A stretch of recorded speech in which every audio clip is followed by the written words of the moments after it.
One of the other things I might say is this: math teachers are literacy teachers because math is a language in itself and it requires a lot of literacy. So when you think about mathematics, and one of the things that sometimes I say things, but I say it anyway, is if you think in terms, you walk into a classroom and a school has 90 minutes for literacy. And I have seen in many of our international schools, in primary particularly, 30 minutes for math. But you never ever hear anything about literacy in mathematics class.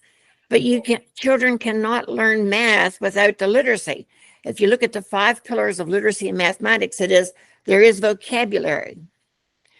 And that vocabulary is critical. So we have to move beyond just having a vocabulary wall or introducing the word.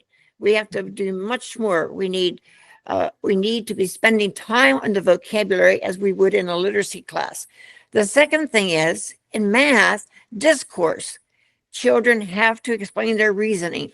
They have to be able to argue and listen to strategies. That's important. And then the third one is reading, because a good math class has a lot of word problems.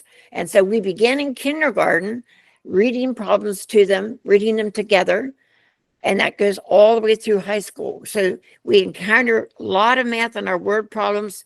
We encounter a lot of math in our graphs, a lot of literacy in our informational texts that we read. And then the fourth one's writing. Writing makes thinking visible.